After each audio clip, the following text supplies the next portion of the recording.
Hello, everyone, and welcome to another episode of Nerdy Movie News Roundup, the show where we round up all of the latest news in the world of nerdy movies. Got some interesting stories to get to today, so let's just jump right into it. First up, Dave Filoni. He is the God Emperor of all things Star Wars, it seems like. Let's go to Vanity Fair. Now I'm what's called Chief Creative Officer of Lucasfilm, Filoni tells Vanity Fair, which places him into the development process much earlier and in a much more expansive capacity than his previous advisory duties. In the past, in a lot of projects, I'd be brought into it, I would see it after it had already developed a good ways. I don't know, I like to give Dave Filoni a southern accent because he just has a cowboy hat. I'm pretty sure he doesn't talk like that. But anyways, yeah, it seems like Dave Filoni is going to be much more intimately involved with Star Wars projects broadly. And I have to say, I'm a little mixed on this because I guess, first of all, it should be mentioned that Kathleen Kennedy, at least as of right now, she's still there. She's still like the president of Lucasfilm.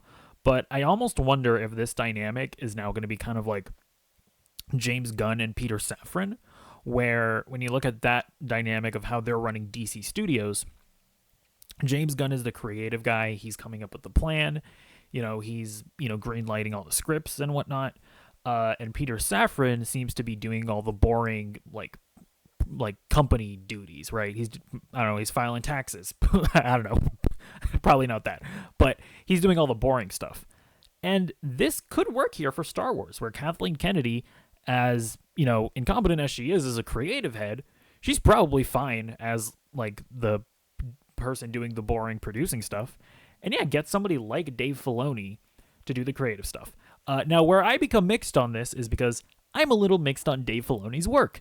When it comes to Star Wars The Clone Wars, that's a show that has a good amount of solid, good episodes and story arcs, but there's also a lot of filler, and some of it is awful.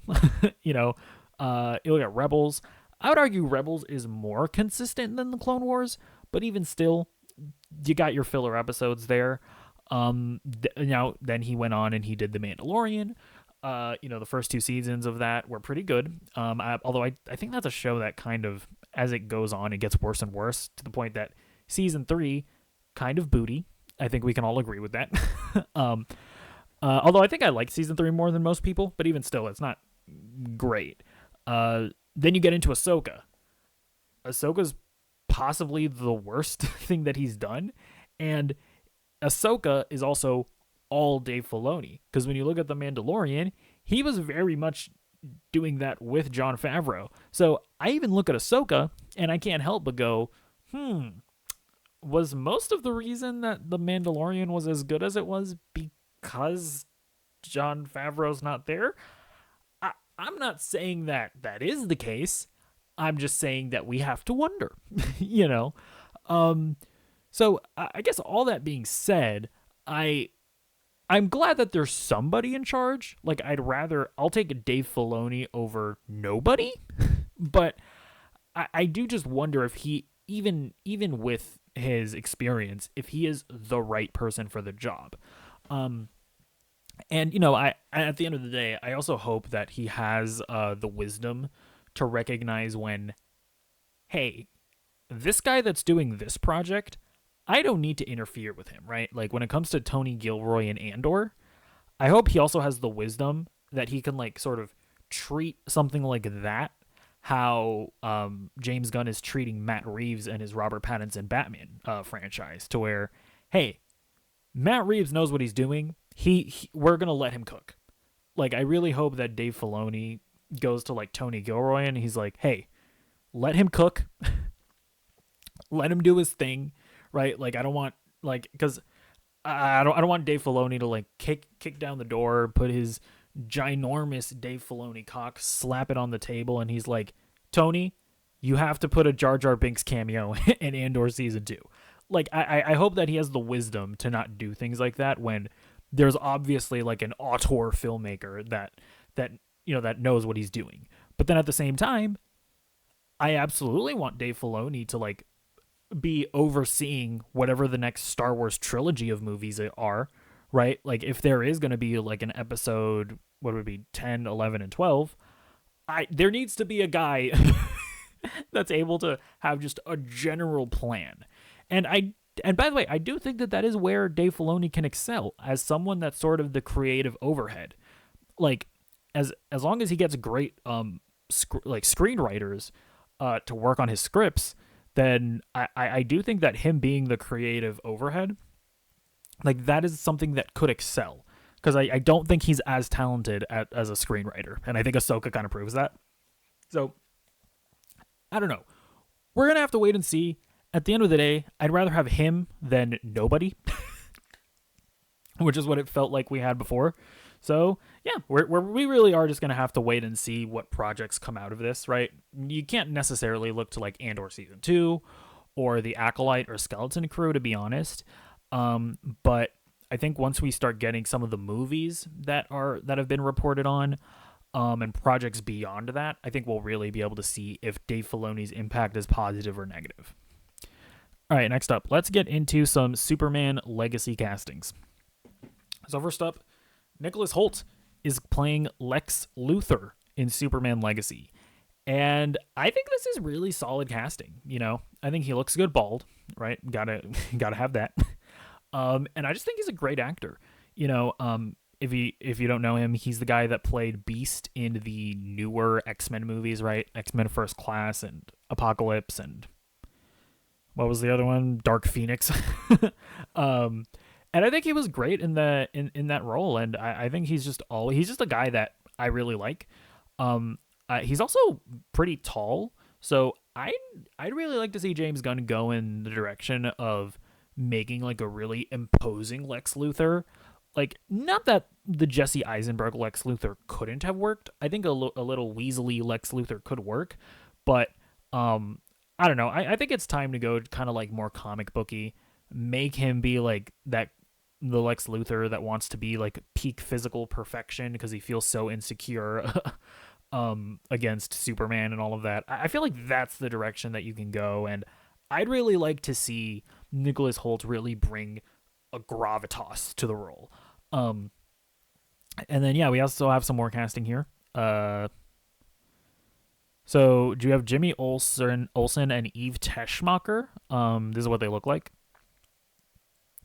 And I mean, the guy that they have playing Jimmy Olsen, his name is Skyler Gisondo, and the person that they have playing Eve Teschmacher is Sara Sampaio.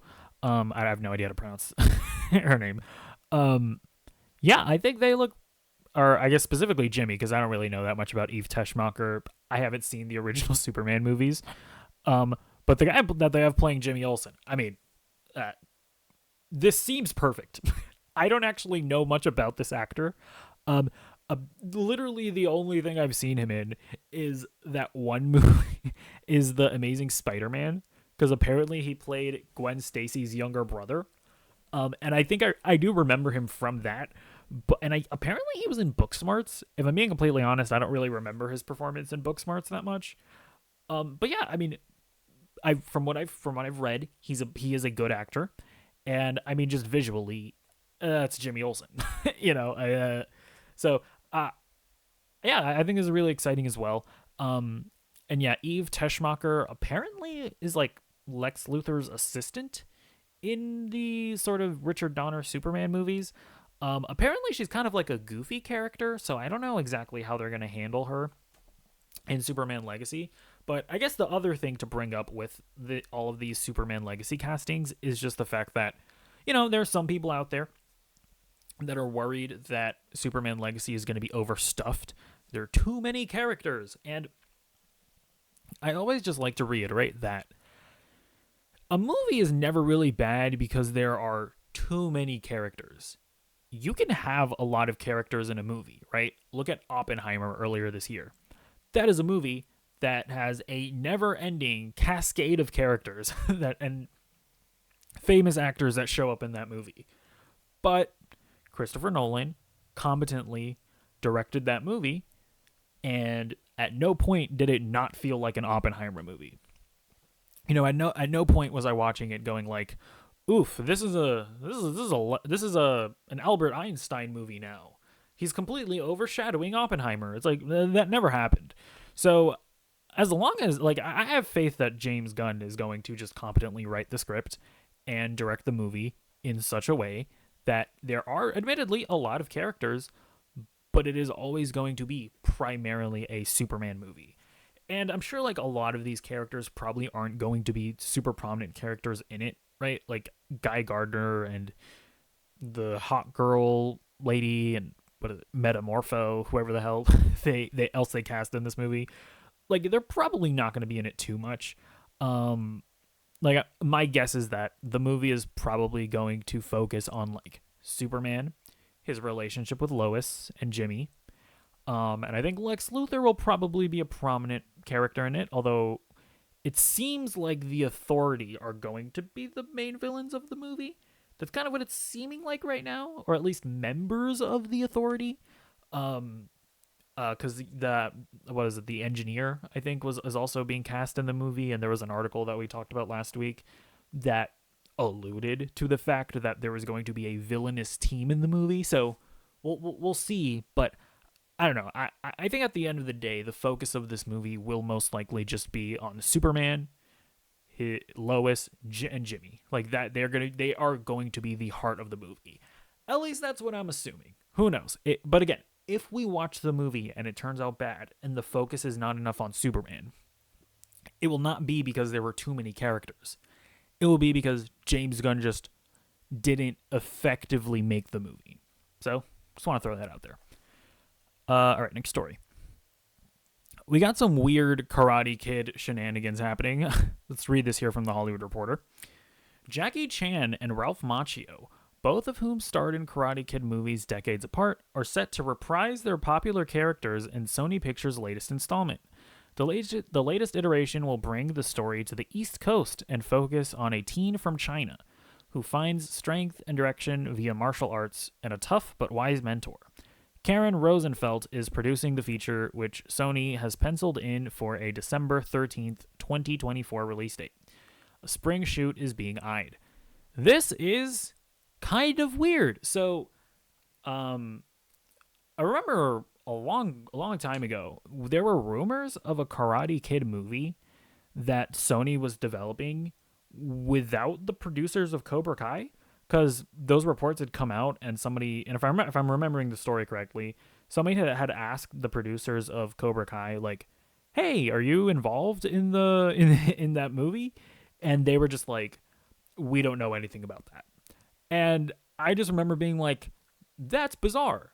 With how popular Cobra Kai is, why would you not have the movie integrate with it in some way, or get the producers involved in the movie, if not get them to direct the movie?" And so part of me was wondering, was like, okay, so is this going to be another reboot? But I guess it's not, because it's not only going to star Ralph Macchio, but it's going to bring in Jackie Chan, in turn officially confirming that the Jackie Chan Karate Kid movie is in the Karate Kid canon now, which I think is kind of awesome, personally. So yeah, I don't know. I actually liked the Jackie Chan Karate Kid movie as a kid. I don't think I watched it first necessarily, but if I'm being totally honest, as a kid, I think I connected to that movie more than I connected to the original Karate Kid. I know that that's blasphemy, but it is what it is. And I don't know. I hope that it feels connected to Cobra Kai, because I also love Cobra Kai. And it would feel really weird if they just didn't at least, like, if it feels just like completely separate from Cobra Kai, I guess I should say. Like, I'm not saying that I need all of the Cobra Kai cast members to like make cameos in the movie. Like, make it, like, do it in a way to where the movie is good on its own, but I wanted to still feel like it's sort of in the same family, if that makes any sense. And I guess the question is, do they like bring back Jaden Smith or something like that? I don't know. Like, I don't know that Jaden Smith, is he even acting anymore? Like, I don't even know that he would have much interest in this. But yeah, we'll see. It's apparently a new character and all of that. So yeah, Well, I guess because I'm not sure if they've confirmed that whether or not the next season of Cobra Kai is going to be like the final season, but it'll be interesting to see if Daniel LaRusso, like in the season finale, he's like going off to China for some reason, and he like abandons his family or something. He's like, I'm going off to the Karate Kid movie. I don't know. We'll see how it goes. All right, next story. Apparently, that Wonder Woman game is in fact going to be single player.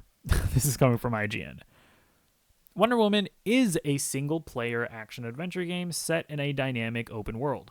This third-person experience will allow players to become Diana of Themyscira and introduce an original story set in the DC universe, while also featuring the Nemesis system.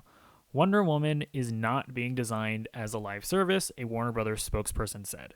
So, if you remember, I can't remember if it was last week or a couple weeks ago, there was some controversy because David Zaslav in an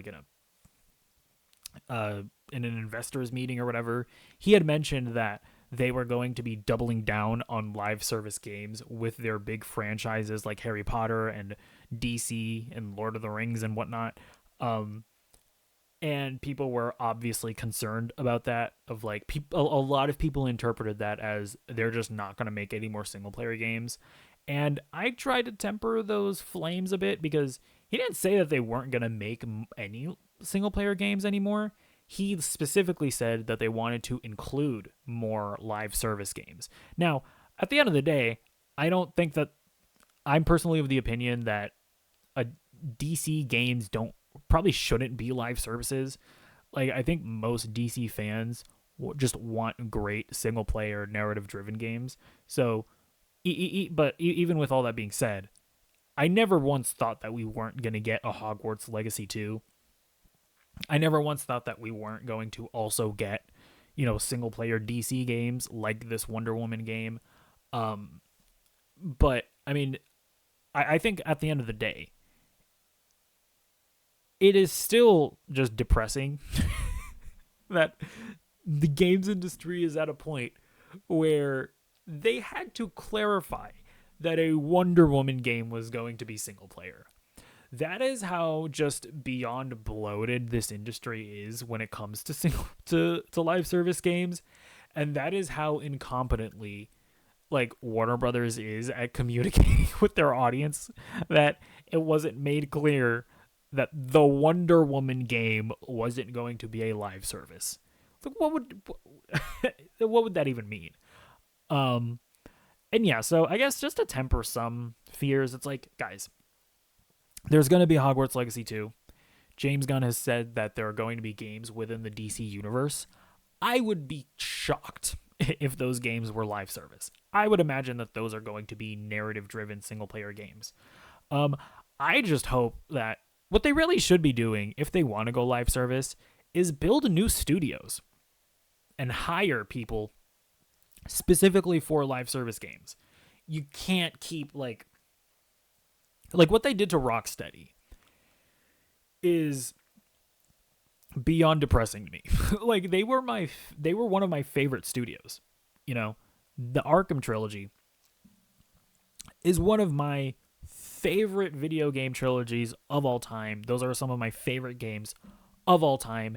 The fact that they took those guys and they put them on a live service Suicide Squad game is beyond depressing. Like, by the time that game comes out, it is going to have been like 9 years. 9 years! And we're going to end up getting a live service Suicide Squad game. I don't know. Like, and it's at the point where the studio heads have left the studio. So, in my eyes, Rocksteady isn't even Rocksteady anymore. Like, that studio is dead to me. Maybe it can create its own identity and become great in their own right after Suicide Squad. But in my eyes, we're not getting any more games in the lineage of the Arkham trilogy. That's just how I see it. But yeah, I mean, in general, just to be clear, while stuff is dire. It's not as dire in the sense that we're not going to get any more single player games from Warner Brothers properties. So yeah, we'll see. At the end of the day, what we have to do is, and by the way, this is only if the game is good. We have to buy this Wonder Woman game. Like, we have to engage with live service games that are great. I'm not saying just buy it just because it's a live service. And hey, if a terrible live service game does come out, don't just play it because it's it's DC, you know. But anyways, there's all that. All right, next up. Christopher Nolan has confirmed that he will not be directing a James Bond movie. It's coming from GameSpot. Christopher Nolan has said that there is no truth to the rumors that he might direct the next James Bond film. No, sadly, no truth to those rumors, but very thrilled that the strike is over and we can get back to work, Nolan said. So yeah, this is honestly kind of surprising to me.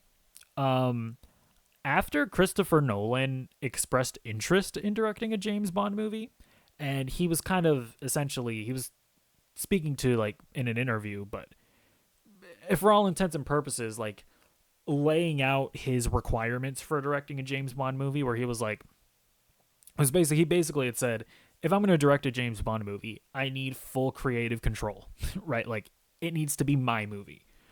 And yeah, it seems like, and I don't know how many discussions what the discussions look like behind the scenes, but it seems like they fell through.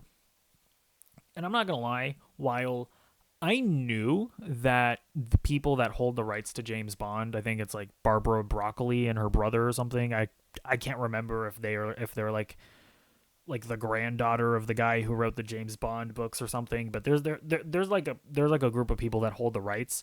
I understood that they're very protective of the James Bond property, but I just kind of assumed that it's like, if Christopher Nolan wants to direct James Bond, the powers that be were going to make it so that Christopher Nolan is directing James Bond.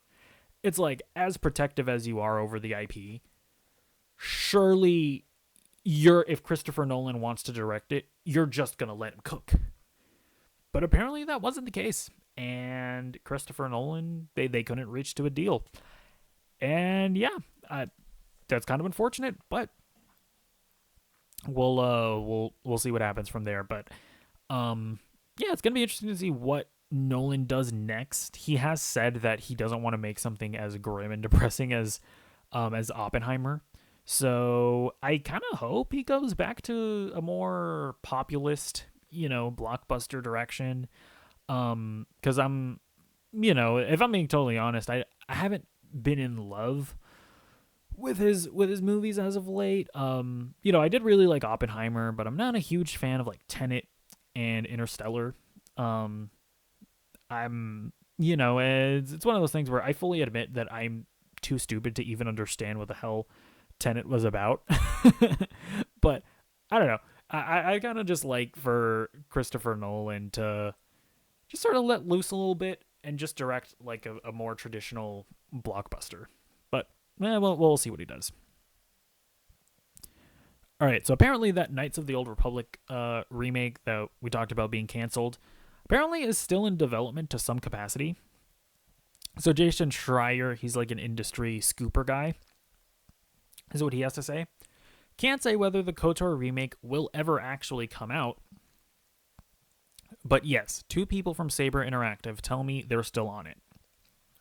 Despite recent rumors that nobody is working on the game, Saber took the project from Aspire, I don't know, last year, as Bloomberg reported then. So yeah, we talked about how it's weird. There was like another industry scooper guy last week that had basically confirmed that the project wasn't being worked on right now. And then Jason Schreier is now saying that it's not necessarily, I can't confirm that it's going to happen, but there are people that are working on it. I think it seems from what I can tell, it seems like Sony is probably no longer going to be involved with it, like, because Sony was, I believe, like funding the game from what I understand, and they were going to publish it. But it seems like in the Embracer Group are still making the game, and they're probably going to need another publishing arm to fund the game and eventually get it produced. That's what it seems like to be the case right now. So it's possible that like maybe like Xbox, Microsoft comes in and funds the game. But yeah, so it's one of those things where it's like apparently it is still alive technically, but it is in dire straits, and I wouldn't get my hopes up of it coming out. At the very least, I wouldn't get my hopes up for like the dream of what a KOTOR remake published by Sony would look like. It might not be as AAA as one might want out of something like this. But we'll have to wait and see. All right, next story. That Silk show on Amazon appears to be put on pause. This is coming from Next TV. The Writers Guild of America has reportedly sent a letter to Amazon Studios threatening the company with a lawsuit. According to the Ankler, the WGA accuses Amazon of violating the agreement that ended the strike by not reopening writers' rooms to series including the Marvel and Sony co-production Silk Spider Society.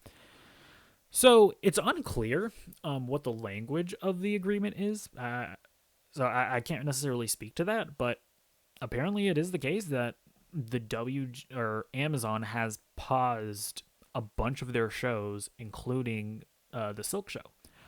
So yeah, I can't tell who's necessarily in the right or wrong in this situation. If Amazon is in the right to put all those shows on pause, or if the WGA will have a case if it ever ends up going to court. But all I can say is that as of right now, the Silk Amazon show is on pause. Yeah, it's one of those things that we don't really talk about much. I feel like the fact that there are live action Spider-Man shows coming to Amazon Prime. There's a Silk show as well as a Spider-Man noir show coming to Amazon Prime. It's kind of weird. It's unclear whether or not these shows are going to like exist on their own, or if they're like in the same canon as like Venom and Morbius and Kraven and now Madam Web. But I have to say, Amazon Prime is kind of the best streaming service when it comes to superhero content. Like, they have The Boys, Gen V, and Invincible. Like, those shows are, in my opinion, better than what Disney Plus is currently doing with the MCU. And, well, Max, to be fair, I mean, when you look at, like, the general, sort of more mainstream content that they have, regarding superhero shows, it's like, they really only have Peacemaker, but to be fair, they do also kind of have Superman and Lois, which is pretty good. And they also have Doom Patrol, which is also very good. So I guess Max is also on the at least them and Amazon Prime. They probably have a healthy competition with one another. But I mean, yeah, Amazon Prime is honestly way better than whatever the hell Disney Plus is doing. So I guess what I'm saying is I'm actually kind of excited about the prospect of a Spider-Man show on Amazon Prime. But yeah, hopefully this is one of those projects that really are just on pause. I would assume that Amazon Prime wouldn't just cancel a Spider-Man show. Even though, it's technically not a Peter Parker show, so it's not going to have as much gravitas. But even still, I mean, a Spider-Person show, like live action show, if it's at the quality of The Boys and Invincible and Gen V, would be pretty exciting. So, I don't know. We'll see.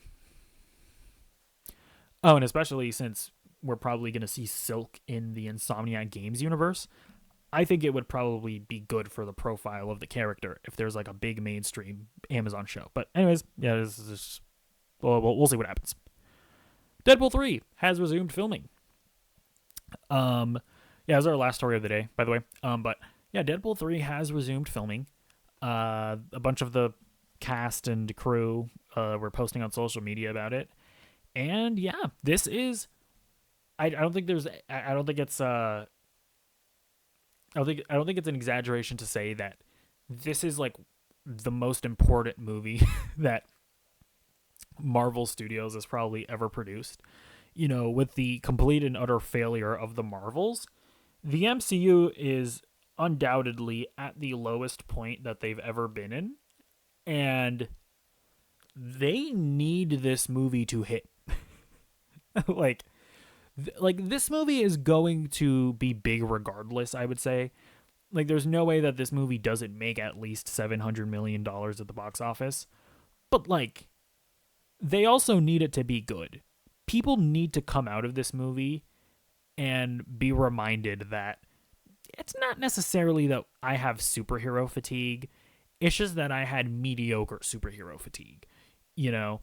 And listen, I talk about how bad the MCU is at, but I still contend that if Echo comes out in January and is amazing, if Deadpool 3 comes out and wows audiences, if Captain America Brave New World comes out and surprises everybody like the Winter Soldier did, if Thunderbolts comes out and surprises everybody, if Blade comes out and it's like an awesome R-rated movie, Mahershala Ali doing his thing, I do think that the MCU could come back, and maybe not necessarily be as big as it was, but I still think it can be like successful.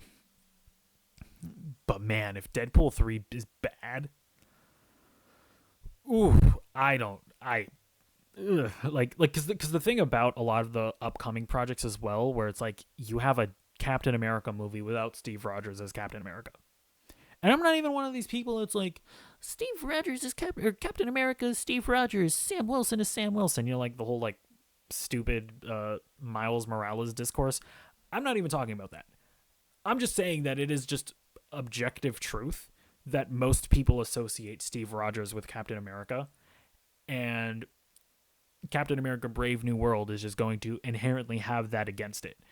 You look at a Thunderbolts movie, that's a movie that general audiences are probably like, I don't know that I care about this. And, you know, Blade isn't exactly like a super strong character either. So Deadpool 3 needs to be great, and it needs to bring some excitement back into the MCU. So I don't know. We'll have to wait and see what happens with it. I'm not the biggest fan of Sean Levy. You know, he's directed like Real Steel, which I actually really like.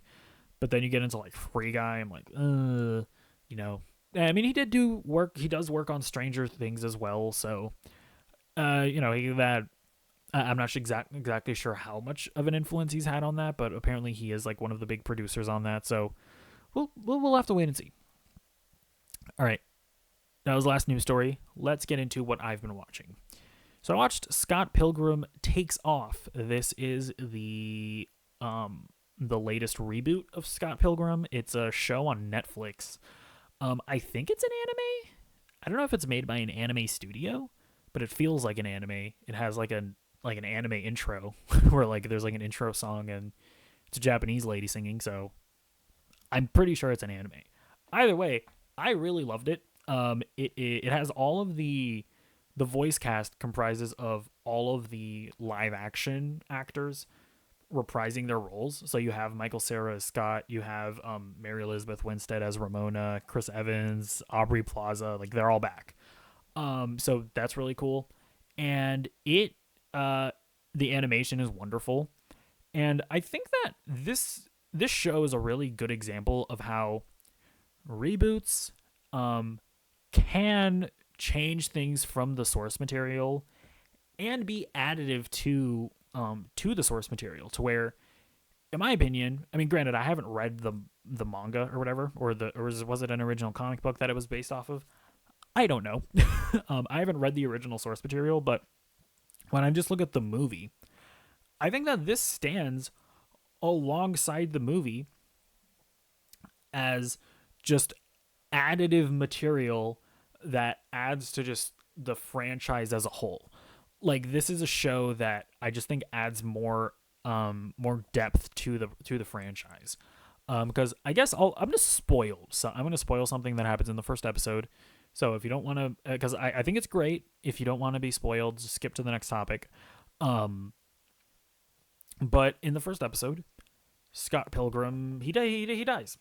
He and the sort of rest of the show is kind of about Ramona sort of figuring out who did it, and what exactly happened and why it happened, and that caused a bit of a controversy on Twitter of people being like, "Oh, they made the show woke because oh they can't they're stealing the roles the show away from the man and oh it's woke and blah."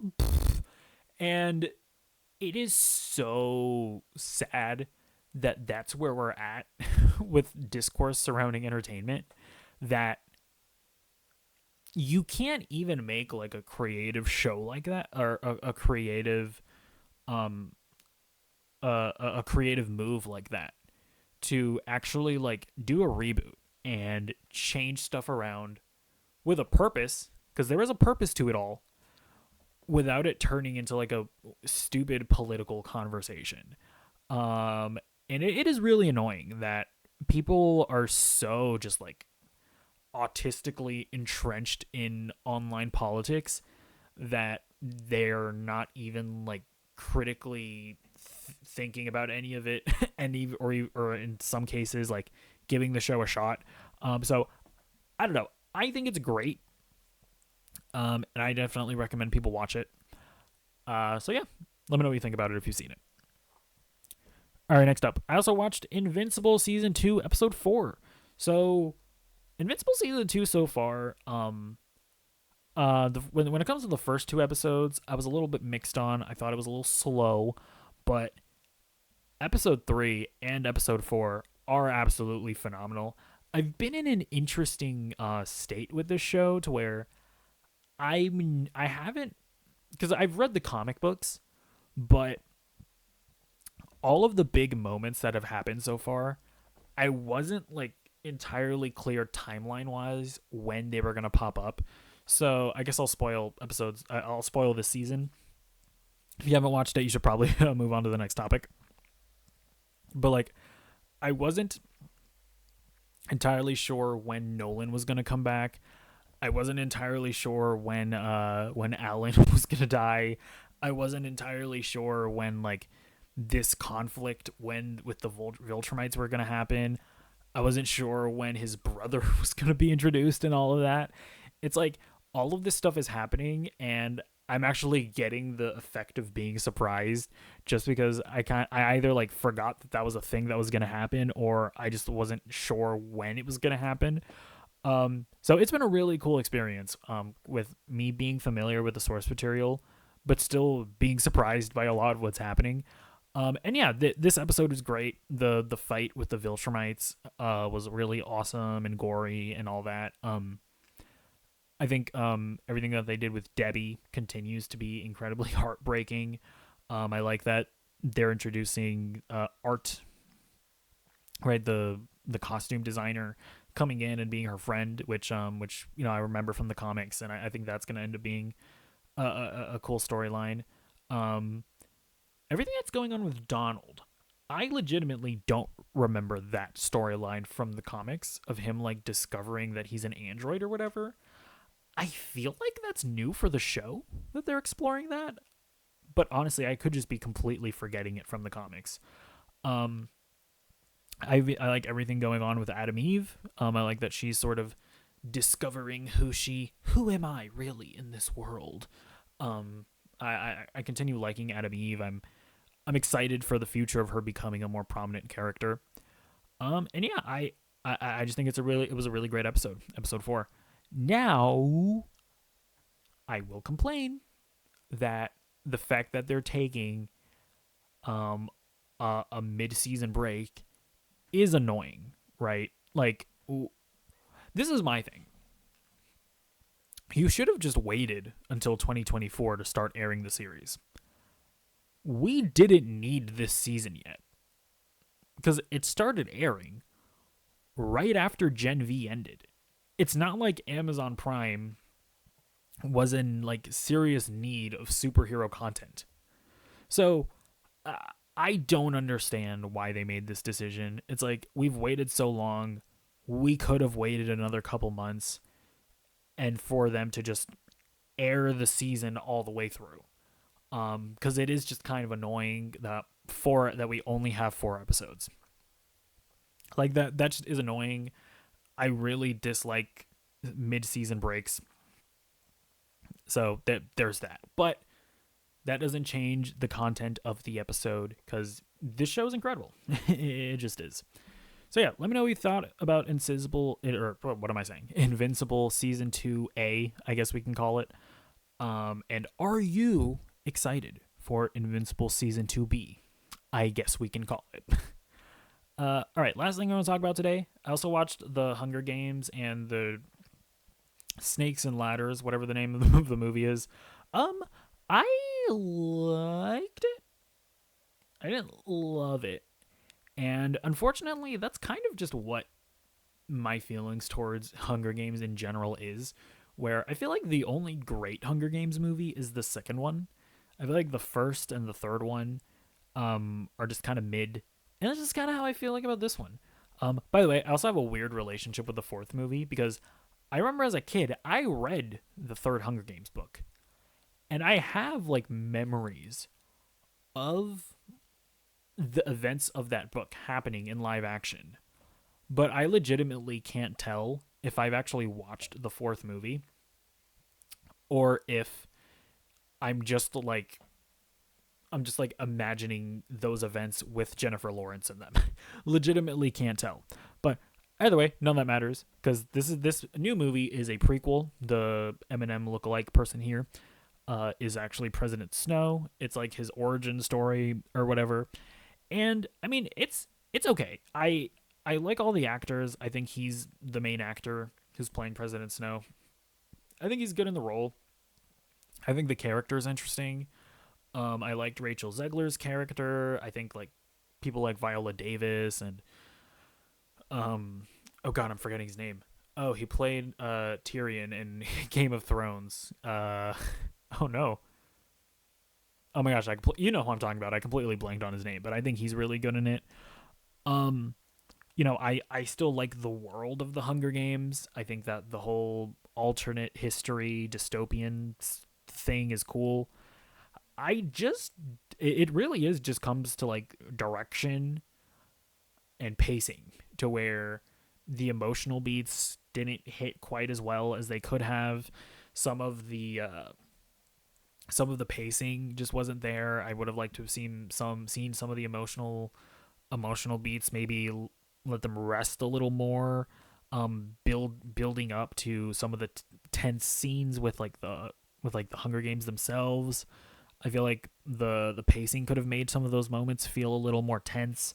I don't know. It's just not the most well executed movie, and all the bones are there. Like the bones are here for like a great story, but it just needed to have been executed better. So kind of unfortunate. I was looking forward to it, but yeah, I think I'm kind of at a point with the Hunger Games where I kind of have to look at the franchise as a whole and go, you had that one really great one with Catching Fire, but not much else. So I don't know. If you like the Hunger Games, you'll like this.